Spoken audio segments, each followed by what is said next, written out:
Hey guys, what's going on? Just here to talk about those crazy, insane baseball games from last night. Last game of the year, there were 4 games with major playoff implications, and 3 out of the 4 were exciting, not gonna lie. My Astros were the only ones that pretty much laid an egg to the Cardinals. But, you know, Chris Carpenter had a lot to do with it. A 2-hitter complete game. You know, he was good. He was good. Like they deserve that win, and good for them. I'm not a fan of them. I'm not gonna lie, but when you're a pitcher, when he throws a gem like that, hey, you hats off to you. The Phillies Braves game, crazy. Went 13 innings, I believe. Atlanta took an early 3-1 lead there, and actually took a 3-2 lead going into the 9th, only to blow it. And in the 13th, my man Hunter Pence, ex-Astro, there with a big hit at the end to put Philly on top, and they held on. So yeah, Cards in, Braves out in the National League. Crazy collapse there by Atlanta. But like I said, St. Louis, man, they could have easily packed it in about 2-3 weeks ago, but they grinded it out, one game at a time. You know how the saying goes, and you never know. You never know. And look what happened. St. Louis is in, Atlanta's out. Like I said, not a big fan of either teams, but what are you gonna do? The American League games, though, those were like the crazy ones. Baltimore, pretty much had nothing to play for besides pride. I guess all the beatdowns Boston put them, these past couple years, I guess it was somewhat of a consolation to be the team to keep the Red Sox out of the playoffs.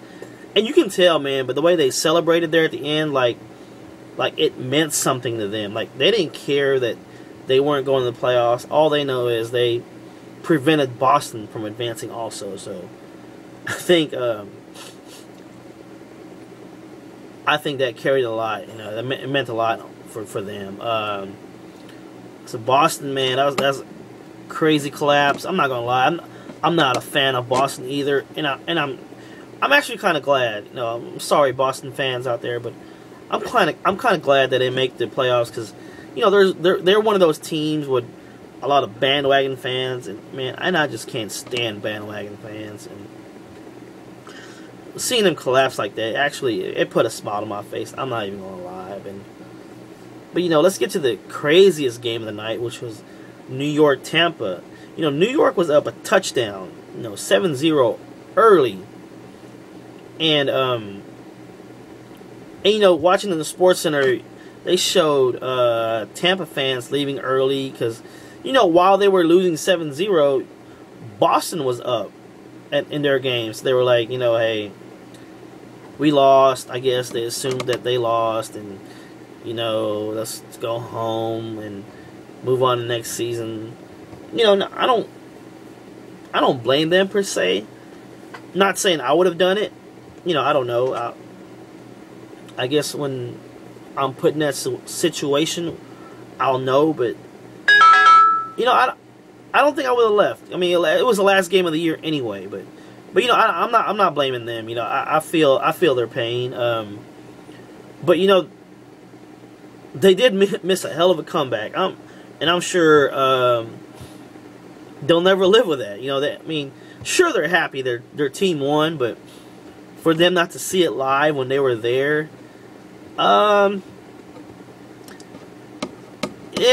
that's you know what I'm talking about. But yeah, as far as the game goes, man, that game was crazy. Like I said, New York was already up 7-0, and Tampa was like looking lackadaisical, looking on the scoreboard, seeing Boston win.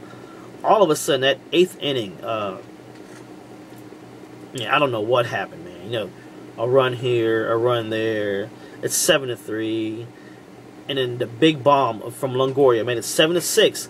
You know, which gave Tampa hope at least. You know, it made it a game. You know, it made the Yankees play basically. And in the ninth inning, you know, down, you know, 2 strikes with 2 outs, and a guy who, you know, let's just say Tampa fans weren't expecting to hit a home run, did the unthinkable, hit a home run and tied the game up, man, 7-7. And you know, at that point I was like, okay, it's destiny. You know, Tampa's gonna win this. Because I mean, you know, down 7-0 and to tie it up like that, the way they did it, I mean, that's like Hollywood type of stuff, you know? And then eventually in 12th inning, man, the man, Evan Longoria, who one day, man, he's probably going to have a statue outside of Devil Ray Stadium there, and he came up big. It was like, wow, dude. Probably the 2 biggest home runs in, you know, in Tampa history there. And like I say, you know, it's kind of crazy how baseball has 162 games, and it comes down to the last games of the year, and for 4 games to have major playoff implications. It's crazy. You know, the wild card it's a beautiful thing. I'm glad baseball put it into play, because you know, back then when it was just the division winners, it was kind of boring, because you know, when the divisions were clinched and the playoffs, I mean, the last few weeks of the regular season basically became like a waiting game for the playoffs. And you know, I mean, look at last night, man. That last night was just, couldn't beat that. I mean, for a regular season to have 4 games like that, and to have 3 out of the 4 to be exciting nail biters, you couldn't ask for anything more as a baseball fan. So, hey, you know, good luck to those teams in the playoffs. I'm not gonna lie. I'd rather not see Texas, New York, or St. Louis win the whole thing. You know, I'm just not a fan of any of those teams. So, sorry to the fans out there of those teams, but I just, you know, not a fan. Sorry, but yeah, looking forward to some good games coming up here next couple of weeks. I guess next month, I should say. So, we'll see, man. We'll see. We'll see what the playoffs have in store for us. So, talk to you guys later.